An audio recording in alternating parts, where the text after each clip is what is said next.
playoffs are just about upon us now here for Season 6 of the NNSCRA Duracell Cup Series.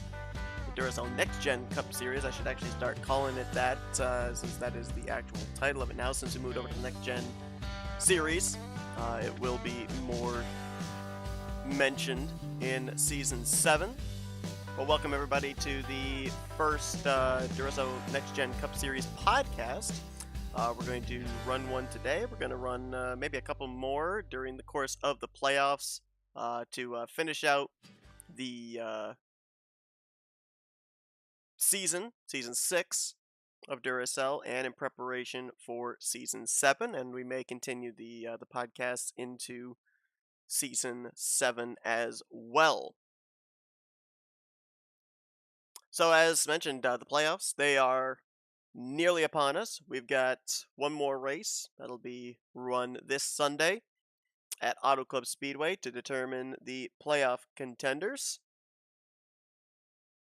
Welcome to everybody that's joining in here. James, good to see you. So as of right now, it's looking like we can very easily say that there are confirmations into the playoffs this season. Three-time winners Nick Gunther and Dustin Bolin, both currently up inside the top 15 in the point standings. Very little mathematical chance. Matter of fact, I'd say for Nick Gunther, no mathematical chance that he would drop outside the top 30 in the points. Nathan Ormond, no, there's not a mathematical chance for him either, with one race remaining. So we know they're going to both be potentially tied for the number 1 seed. Either one of them could get a 4th win when we get to Auto Club at the end of this week. Can also add RJ Bishop. I'm sorry, not RJ Bishop. Make that Keith Batson, 2-time winner on the season. Mitchell Collins, 2-time winner on the season. They're both pretty comfortable above that cut line. They'll be making the playoffs. And there's a lot of drivers that have a victory that are up inside the top 10. The point standings I think are pretty well safe as well. Michael Norman, Charles Sanford, our most recent winner, Bristol Dirt, Ryan Butcher. Apologies for spoilers if you haven't seen the race yet, but it's been up since Sunday. So also Zachary Fitzwater, Aliliera, a couple of drivers out of Evans Gardner Motorsports. RJ Bishop, I misspoke with his name as a 2-time winner, but he is a 1-time winner this season, and he's 9th in points, so pretty safe that he's going to be locked in. Been very impressed with the rookies this season. Fitzwater going to victory lane. Will Hoer going to victory lane very early on in the season for him. 16th in points. I think he'll be safe to make it into the playoffs. Rick Johnson, I think he probably would be safe. He's 21st in points. His gap back to 30th is about 40 points, about 35 points. He should be safe, but another rookie that found victory lane at Texas, Kyle Matthews, defending champion, along with Caleb Fogler and Stephen Pollard III. He's hovering around that cut line there, trying to make the playoffs for the 2nd straight year. Former winner this season. 23rd in points. Laura Chung, another rookie, 25th in points. She's hovering around that cut line. I think she's only 18 to the good over the cut line. And then Quentin Moore, another rookie that went to victory lane. That was, of course, at Dover, 28th in points.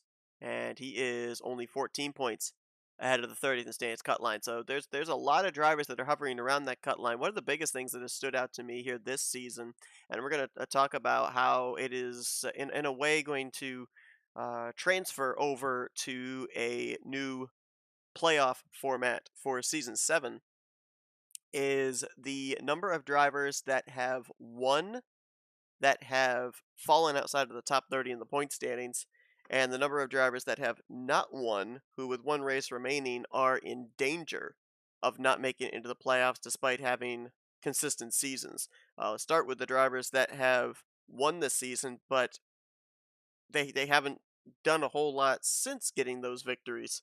Jack Dunnard currently is behind the cut line by 1 point. He's hovering right around 30th in the stands. He's 31st in points.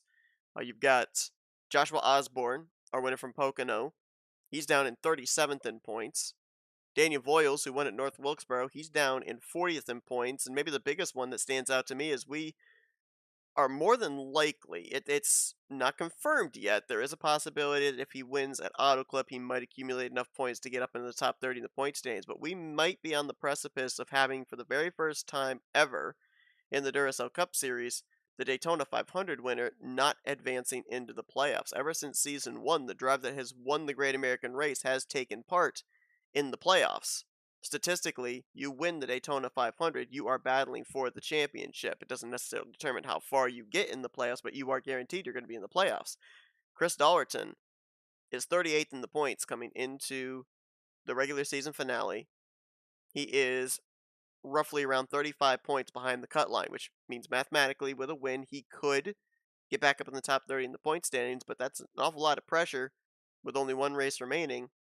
And it's right now, the odds statistically look like they are in favor of Dollerton being the first ever driver who has won the Daytona 500, not advancing into the championship battle in the playoffs. So, really interesting that you've got four drivers there below the cut line that have gone to victory lane, and they could very well not even be battling for the championship when in most of the formats you win, you automatically are going to battle for the championship. But this has happened in other series as well, who have that 30th in the standings cut line, and I think the 30th in the standings cut line is a good idea. I think it's important because it should be a driver who is consistent throughout. Yes, finding victory lane is important. Yes, getting those victories are important, even if it's just one victory. But you should also remain consistent throughout because, in my opinion, a driver that just barely squeaks into the top 30 in point standings with a victory and ends up winning the championship when you've got another driver who ended up winning a race and was running consistently top 10, maybe even top 5 through the point standings the whole season, who doesn't even advance past the round of 16, etc. That just I don't know. That doesn't seem right to me. It doesn't seem fair. I think consistency should be rewarded. To that end, let's talk about some of the drivers that need a victory, despite the fact that they have been super consistent this season. That if they don't get a victory, they are in danger with the number of drivers that we have right now that have won that are inside the top 30 in the point standings. There's only potentially one or two spots, if that, available for a driver to point their way into the postseason with a zero in the win column. Right at the forefront, you got to look at Matt Haas, currently leading the point standings, been super consistent this year, and he doesn't have a victory, but he's leading in top 10s. He's got 11 top 10s. That's one better than Charles Sanford and Zachary Fitzwater's 10 top 10s. He is in I believe it is a three-way tie for most top fives with six. And he's got an average finishing position of a little under 15th. But as things stand right now, Matt Haas, a former Daytona 500 winner from season 5, is in danger of not being in the playoffs, not being in the championship battle. Potentially 26 races of consistency up inside the top 5 in points, and he's not battling for the playoffs. Other drivers that fit this bill as well, James Qualls, 6th in the point standings. Granted, his statistics don't look all that great, 1 top 5, 6 top 10s, but average finishing position of 18th, which means that consistently he has finished somewhere in the 15th to probably 20th position every race. And while that may not seem like much, believe it or not, back-to-back top 15 finishes will garner you more points than a victory and a dead last finish. So the consistency is still there. Other drivers, Nathan Ormond. You got a clump of them down around 12th through 15th in points. Nathan Ormond, Levi McIntyre, Dylan Young, most winning driver in the Duracell Cup Series, Jose Mills. These drivers have roughly between 6 and 7 top 10s this season. And they are in danger of losing a playoff spot to a driver such as Quentin Moore, who, yes, has a victory, but he's only got 3 top 10s. He's only got 2 top 5s, where 3 of the drivers I mentioned just moments ago that don't have a victory have 4 top 5s. So, with that being said, there is going to be some reconstruction of the playoff system for next season. This will be the last year where it will be if you've won a race, you're in, unless you've got garnered enough points and there are spaces available at the bottom of the playoff standings for a driver to be able to point their way in. That will not be taking place next season. Next season, playoffs are getting a bit of a facelift. The one rule that will absolutely still stay in place is you have to be inside the top 30 in the point standings. Because again, as I said, it just doesn't make sense for a driver that is below 30th in the point standings, even though they found a victory, they haven't been consistent enough to stay up even higher than 30th points, and they end up maybe winning the championship at the end of the season. The consistency should be rewarded. So to that end, the announcement that was made a couple of weeks ago with the new playoff format for the upcoming seventh season of the Duracell Next Gen Cup Series is there will be 10 drivers that will point their ways into the playoffs. Whoever finishes first through 10th at the end of the regular season, they will battle for the championship, whether they have a win or not. There will then be 6 wildcard spots that will be available for drivers that are 11th through 30th in the point standings that have victories. So it would then come down to, who between the 11th through 30th in the point standings cut line have the most wins. They would obviously be up in more than likely playoff slots 11, 12, 13.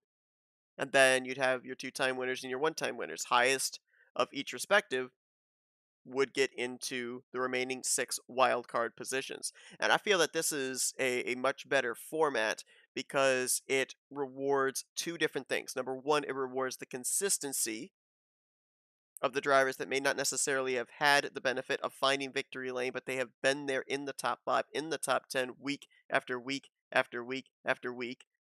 In my opinion, when it comes to the playoffs, consistency is just as important as finding victory lane. And so therefore that should be rewarded during the regular season.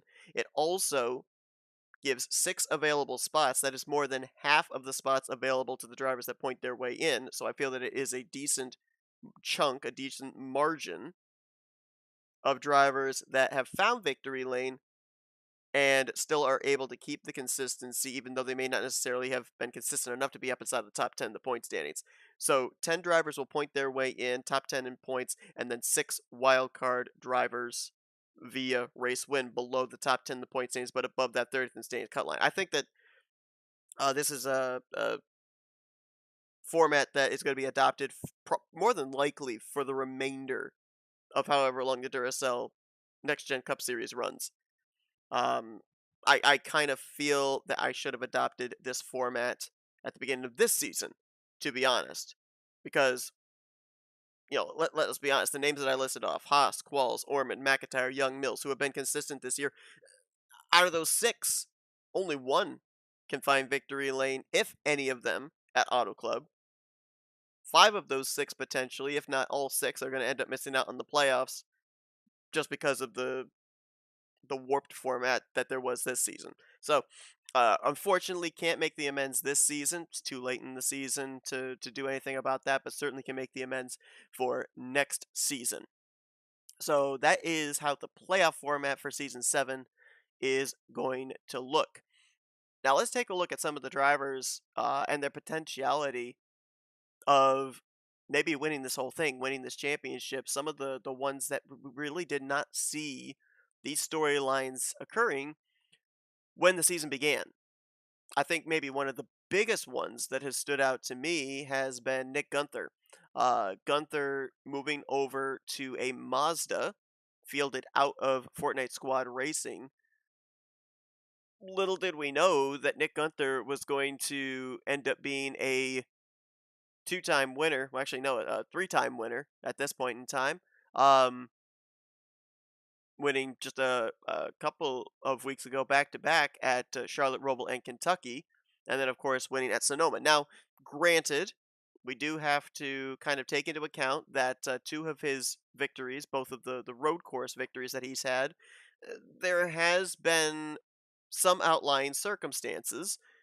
Sonoma, Nick Gunther was a dominant car. He was up inside the top 2 or 3 most of the end of that race, but there was some strange thing that went on where Benjamin Snyder ended up pitting on the final lap, ended up finishing in the 4th or 5th position. Nick Gunther passed him and ended up taking the checkered flag. Did Nick Gunther deserve the checkered flag based off of his day? Yes, absolutely he did. But When all is said and done, when he crossed the start finish line to take the white flag, he was running in second, and circumstances worked for him to be able to pick up that win. You then fast forward to just a few weeks ago at the Charlotte Roval.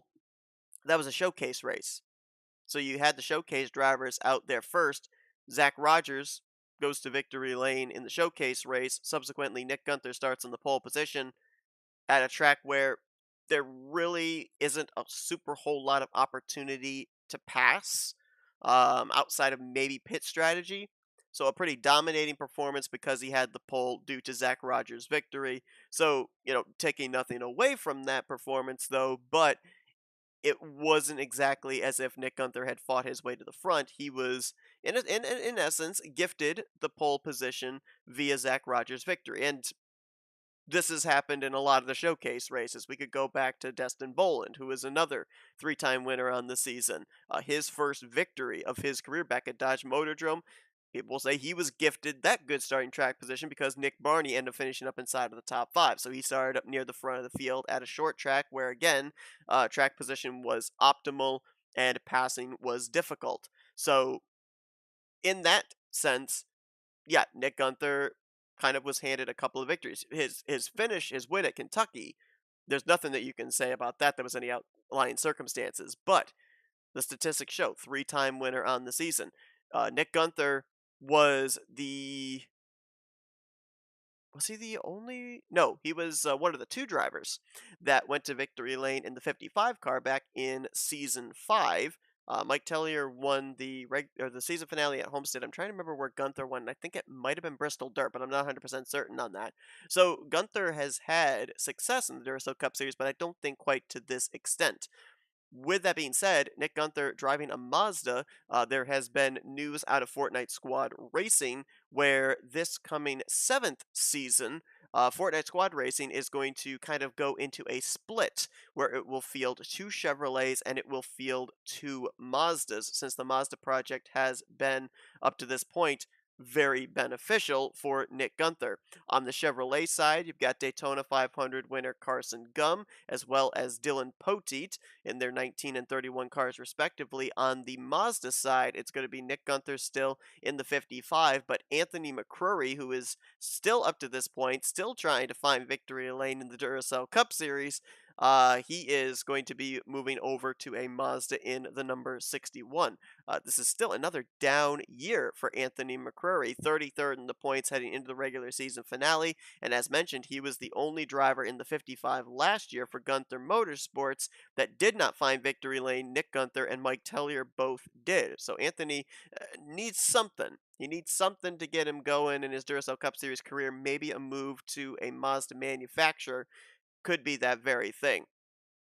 The other three-time winner on the season, another one that I think nobody saw coming, was Destin Bolin.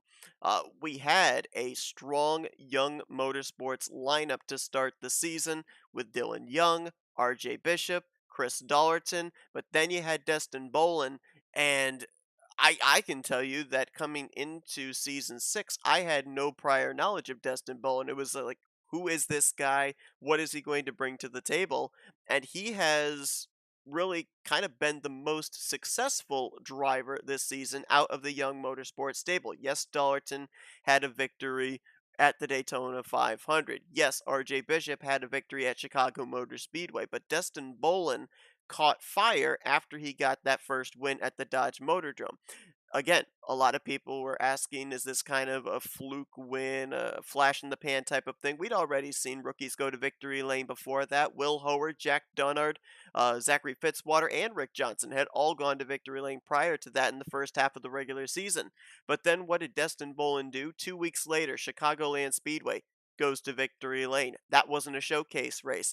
Then fast forward just a couple weeks after that, just leapfrogging the All-Star race weekend, Charlotte Motor Speedway, longest race of the season, the Coke 600. Destin Bolin goes to victory lane. Within 5 weeks, Destin Bolin, the rookie, is a three-time winner. He also has found a consistent stride here as well. Destin Bolin, we were talking about him first half of the regular season, even the beginning of the second half of the regular season. Yeah, he'd found victory lane, but he was hovering around that cut line. Now he's going into this regular season finale 11th in the point standings, knocking on the door of the top 10. So the wins are there, the consistency is there. Dustin Bolin, I think, is definitely one to watch. We didn't have a lot of information about him coming into this season, but we definitely are going to have a lot of information about him at the close of this season in preparation for season 7. As it was announced, Dustin Bolin is re signed with Young Motorsports, will be returning to the 12 car next year. We'll see if the success continues for him. A lot of times we'll see consistency, a lot of time we'll see inconsistency between different seasons, but we'll see if he will maybe be that number one guy there again at Young Motorsports this year, or I'm sorry, season seven's outlook for Young Motorsports. You still have Dylan Young in the 2. You still have R.J. Bishop in the 98. Destin Bolin in the 12. But then they're bringing on Will Goss, who, of course, if you tuned into the Bristol Dirt Showcase race, that was the final one. The championship decided by 1 point. Will Goss over Zach Rogers. Will Goss winning a automatic locked-in ride for next season, and he'll be driving the number 11 for Young Motorsports next year in what will be a rookie campaign. Will had 12 starts prior when he drove with Tristan Allen and Cole Baker in the number 11 at TCW Racing, I believe it was. Yeah, TCW Racing back in season 5. So he will be one of a couple of rookies next year. I believe we've got currently at this point 3 drivers that will be battling for Rookie of the Year honors. Connor Breton out of Northeast Motorsports and Casey Hoyt out of Lake Effect Autosport also going to be battling for Rookie of the Year honors as things currently stand right now. A couple of other drivers that had, I don't want to say renaissance years. Mitchell Collins has been pretty consistent to picking up at least one victory per season. Had a bit of a down year back in season 5, but then uh, the entire 17 team out of Japan out Motorsports back at season 5 kind of seemed to struggle with Collins, Qualls, and Ormond. Um, but Collins, 18th in points right now, 2-time winner on the season, picking up victories at both Manassas and Iowa. And then Keith Batson also has been a bit of a pleasant surprise. Keith was one of those drivers where you were kind of waiting near the beginning of his career. When's it going to happen? When's it going to happen? When's it going to happen? He ended up getting that one win at Richmond, which I believe was back in season 4, made the playoffs for the first time in his career. And now that team has been more and more consistent. Again, they had a down year in season 5. It was the 93 that really was the better car for that respective team. The 39 team really struggled, but this year, 2 victories, winning both of those races pretty early on in the season at Darlington, got himself a crown jewel win, and then followed it up with a win at New Hampshire. Right now, top 10 in the point standings. Very pleasant surprise with Keith Batson. So, for those 2 drivers, both of them confirmed that they're returning to their respective rides. Mitchell Collins for Michael Norman Motorsports and Keith Batson for KB Racing Enterprises next season. We'll see how they close out the season here, as both are pretty much shoo-ins to be in the playoffs, and if they'll be able to maybe win the championship by the end of the season and at least finish out the season well, if not, and carry that into season 7. So a couple of more announcements for season 7 before we talk a little bit more about some of the playoff scenarios heading into the regular season finale at Auto Club. Uh, we are going to have another manufacturer, actually potentially 2 manufacturers. We'll get to the second one in a minute, but another manufacturer is going to be making its emergence into the Duracell Cup Series in Season 7. We've already got Mazda, Nick Gunther introducing that manufacturer here in Season 6, but next season there's actually going to be, well, I should say 2 manufacturers via 1 driver. S3 Motorsports is going to have a project car next year. Of course, S3 Motorsports coming here into Season 6 as the defending championship organization, with Kyle Matthews, Stephen Pollard III, and Caleb Fogler taking the championship in Season 5. It's looking like right now they're going to have potentially 2 drivers out of that organization in the playoffs this season. Charles Sanford, 4th in the point standings, former winner this season from just a couple of weeks ago at Atlanta.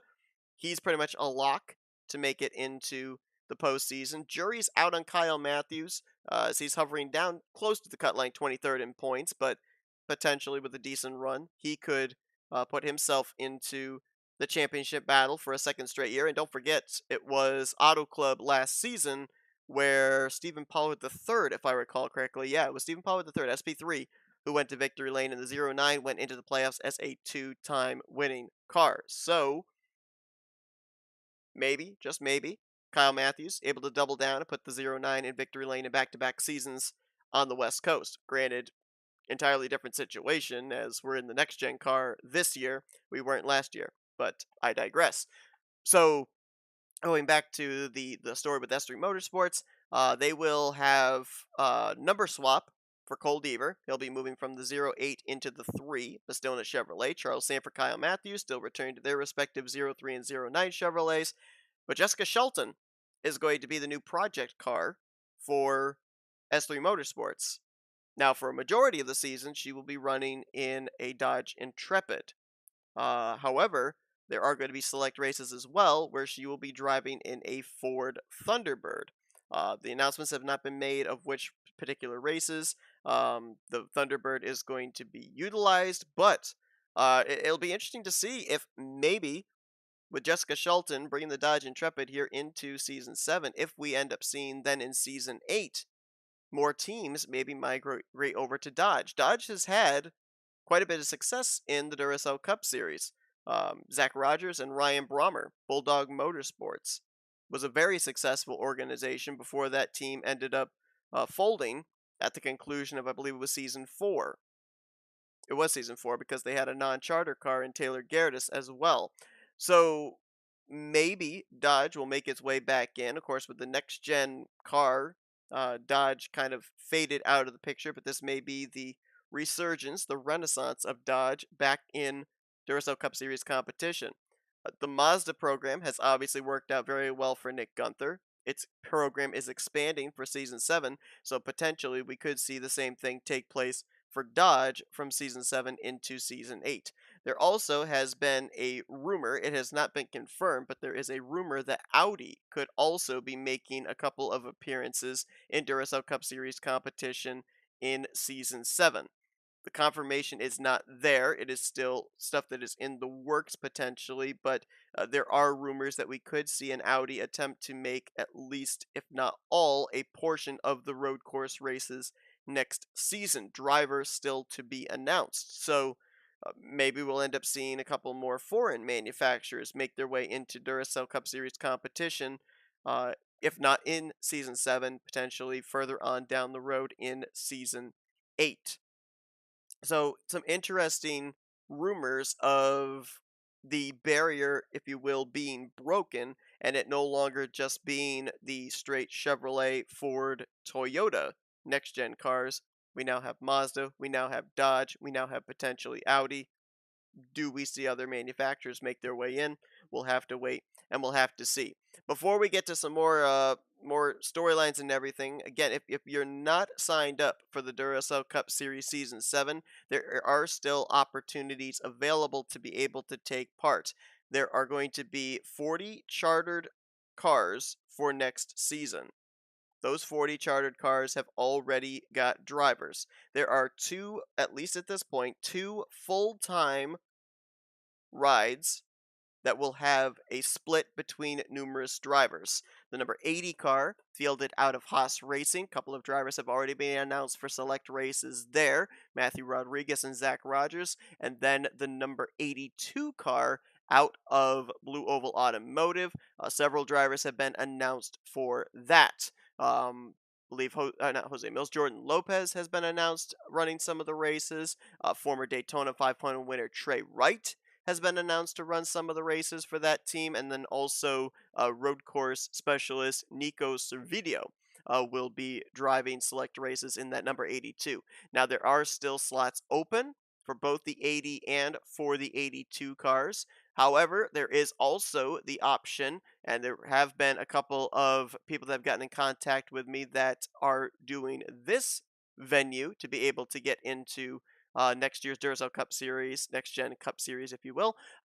Jack Mitchell is one of those drivers, former driver in the Duracell Cup Series, actually a former Crown Jewel winner from Darlington, Jack Mitchell. He is going to run select races for his single car organization, the 01, out of JM01 Motorsports. How that works is he has given me about 5 or 6 places that he wants to run at, and this is, I think, in a way, combining the showcase series that we did this season with the actual regular series. What it can do is gives opportunities for drivers that are looking for potentially full-time rides in season 8, gives them a chance to, there's the word again, showcase what they can do by putting themselves in races that they're comfortable at, races that they feel they'll do well at, and showing what they are capable of. Organizations, if they've got slots open at the end of season 7, might look and say, hey, he did really well here. We should sign him to a full time ride. So if you are interested in that type of a thing, get in touch with me. There was a video that was posted earlier this week, I believe it was this past Sunday, where you can get in touch with me either through Discord or through Facebook. And we can set something up. I can show you the list of the schedule, and you could tell me what select races you would like to be a part of. Again, there's also that opportunity of running select races in either the number 80 or the number 82 cars, which are full time but not selectively driven by one driver. We're going to be talking in a few minutes about next year's schedule with a little couple of caveats in there. And we're also going to have like a comparison between this season's schedule and next season's schedule. What races are continuing on, what races got scrapped, and what races will be making their Duracell Cup Series debuts on the schedule. But first, want to remind everybody that this regular season finale is going to be taking place this Sunday at Auto Club Speedway. Be sure to tune in for that to see who it is that makes it into the playoffs. The playoffs, going to be starting at Gateway, moving on to the road course of Chatham. Nashville Super Speedway did a lot of preseason testing with that track. That is going to be where we will whittle it down from 16 to 12 in the first elimination race.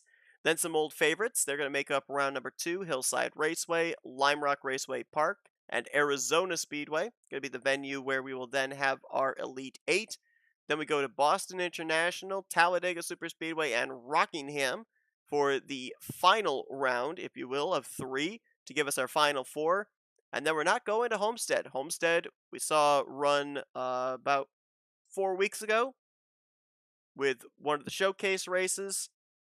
That's no longer the season finale. Season finale going to be at Michigan. So essentially, the regular season and the overall season ending at a 2-mile speedway slash super speedway with Auto Club next week, and then Michigan down the road at the end of the season. Should be interesting. Should be an interesting playoffs. However, not entirely the same when you look at where we're going to be going to in season 7. And we'll be talking about that here in just a moment, as I do need to double check something. I believe that I put something on one schedule and did not put it on the other schedule, so bear with me just a moment before I actually make the official announcement. I want to make sure that I've got the schedule absolutely correct. Yeah, Dodge Charger template. Yeah, there is one out there. So, yeah, the possibility we could end up seeing more Dodges is definitely a possibility. All right. And as I got the confirmation, I thought I was right in this. I don't know why it was edited on one thing and not edited on the other, but now it is. And so we are good. All right. So let's take a look at the schedule differences between next season and this season. And I will be telling you some caveats as well. I had mentioned about the fact that we ended up having 40 chartered cars this year, but there are a couple of tracks where the 40 chartered cars could still find themselves in a little bit of trouble. So, the season is going to start in season 7 at Daytona, obviously, daytime. We then go to Manassas, then to Las Vegas, then to Pocono, Phoenix Raceway at race number 5. North Wilkesboro was a great race. It was a really good race. We ended up seeing Daniel Boyles start very deep in the field and work his way up through to pick up that victory. So that is definitely coming back. North Wilkesboro got its maiden voyage here this season. Indianapolis Motor Speedway, we moved it up on the schedule this year. It will stay up at race number 7 in season 7. But then Sonoma would have been next up on the list. Sonoma is not going to be back in season 7. Instead, we're actually going to be going to the Mid-Ohio Sports Course. This is going to be the first of the races where being a chartered car does not absolutely guarantee that you are going to be in the field. The reason being is the Mid-Ohio Sports Course, if I recall correctly, only holds a total of 30 cars. And so therefore, the top 25 in the point stands, let me double check on this just to make sure I'm giving the correct numbers. But I believe it's the top 30 or the top 25 in points going into that race. Those drivers will be locked into the field. 5 spots will be open for drivers to race their way in. This would include chartered drivers that are 26th on down in the point standings. Again, let me just quickly double check this because I may be 5 drivers short on the information that I'm giving.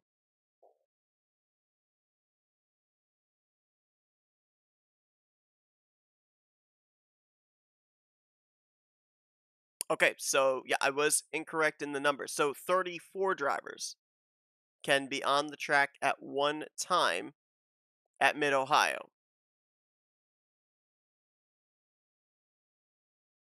Or am I looking at the wrong one? Hold on a second. Let me just double check and make sure that this is giving the correct info. Just give me 1 second here.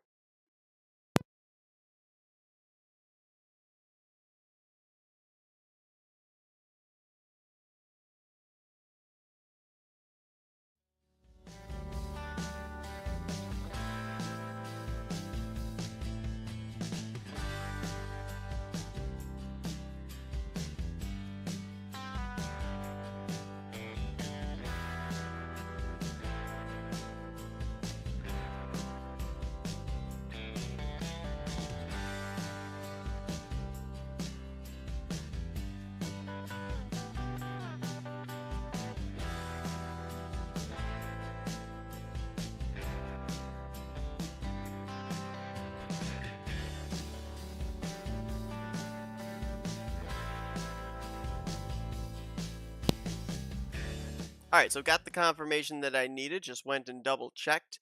The Mid-Ohio Sports Car Course does hold 39 drivers, and so therefore it would be the top 35 in points that would be locked in. The drivers that would be 36th through 40th, though they be chartered drivers, would have to race their way in with the non-chartered cars for the 4 final available spots.